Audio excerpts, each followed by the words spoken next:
In the 18th century, clothing told you a lot about people. It told you if they were rich or poor, if they cared for fashion or not.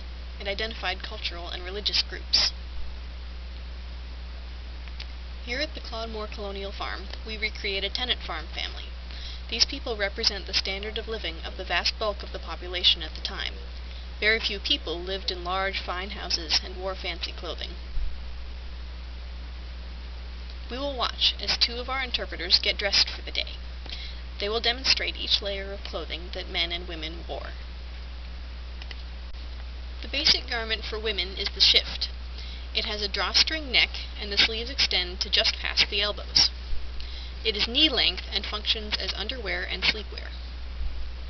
Here she puts on stockings that extend above the knee. To help them stay up, she ties on garters. These could be made of woven tape or knitted yarn.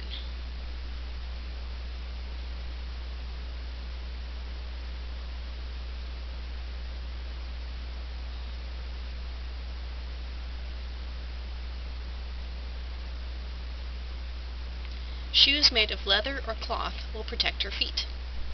The wealthier could afford brass or silver buckles, but a cheaper alternative is simple linen ties. Her pockets go on next. These might be plain, or decorated with embroidery, or pieced like a quilt. They are tied to her waist. This is how Lucy Locket lost her pocket in the nursery rhyme. The ties came undone, and they slipped off. Inside her pocket she can keep many things. Next she ties on a pair of stays. These sometimes have shoulder straps, and sometimes not. They may be laced up the front, or the back, or both. There are many misconceptions about stays. In the 18th century, the fashion was not for a tiny waist. Rather, the stays made a woman the proper shape, which was a smooth inverted cone. They also function as a modern weight belt, by giving the woman a degree of back support, very important for a hard-working farm woman.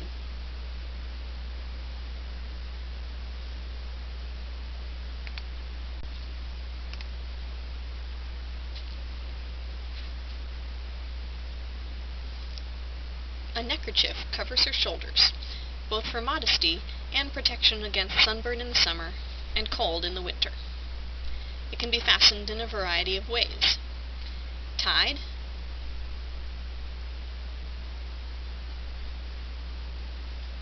pinned, or tucked. Next she ties on her under petticoat.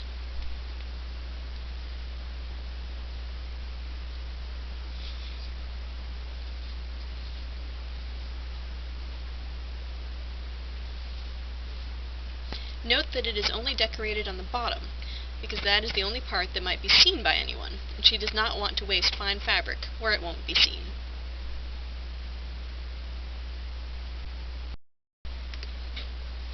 Then comes her second petticoat.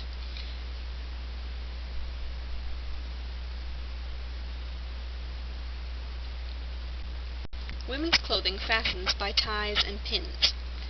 This allows women's bodies to expand during pregnancy. Both petticoats have slits at the side so that she can reach her pockets. This woman is still in her underwear until she covers her stays. She has a few options. She can put on a gown, which has a fitted bodice and reaches to her ankles.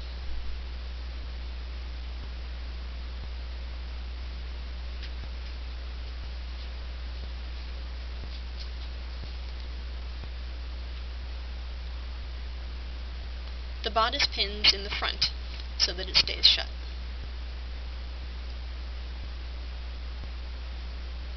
Or she can put on a short gown, a loosely fitting garment a bit like a modern shirt, which opens at the front and is also held shut by pins. The short gown is a more casual garment, while the gown, although not fancy, is more proper, like the difference between a t-shirt and a button-down collared shirt.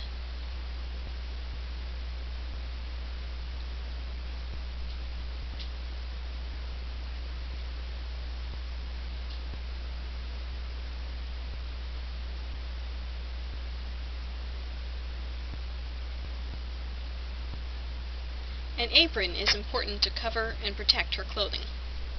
It also functions as a towel, carrying sling, napkin, and padding for lifting hot cooking pots. Some aprons have a little bib attached to the waistband that pin to the front of the woman's gown or short gown.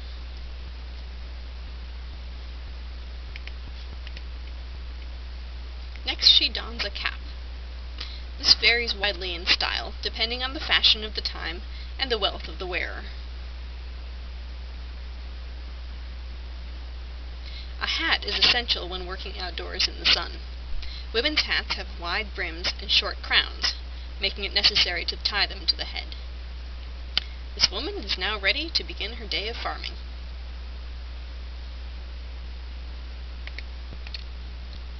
The basic garment for men is the shirt. It extends to the knees and functions as underwear and sleepwear. The neck and sleeves are fastened shut with a button.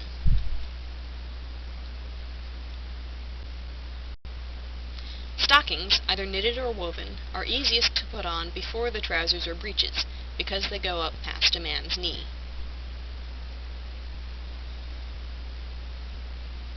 The next garment to put on is a pair of breeches or trousers. Breeches reach to just below the knee, and trousers to the ankle. Trousers are work clothes, and breeches a little fancier, but either of them can be worn by men of any social standing.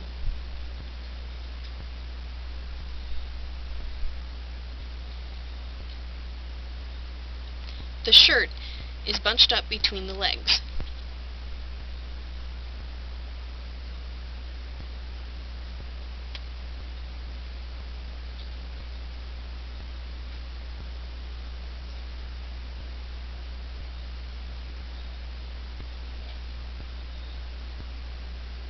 The front flap is buttoned shut.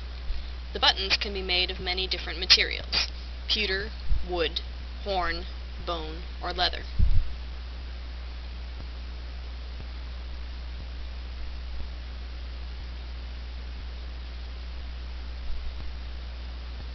The back of the trousers is baggy to accommodate the extra cloth of the shirt and to allow the wearer to sit down.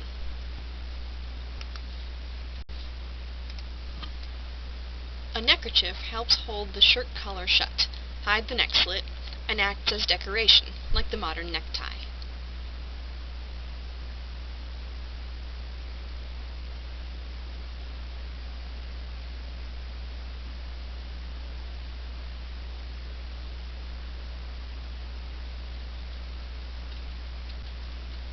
A man is still in his underwear until he has put on a waistcoat and coat. Only the front of the waistcoat is colored or decorated, since the coat goes on over it, so the back of the waistcoat would not show.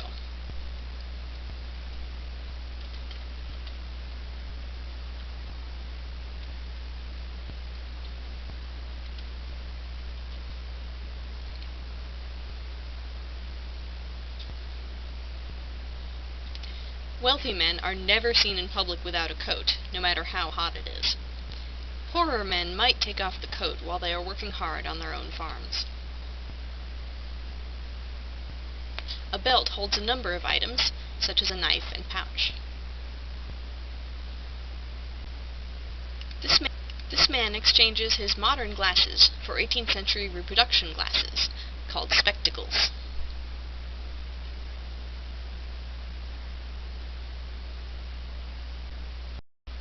A man's head should be covered. The wealthy wear wigs, but the plainer sort use a workman's cap. He puts on shoes made of leather or cloth. Like women's shoes, they can be fastened with buckles or simple linen ties. A haversack is useful for carrying various items. Hats are necessary to keep off the sun. They can be either straight-brimmed or the fashionable cocked hat, when one or more side is turned up, and they can be made of straw or felt. This man is now ready to start a day of farming.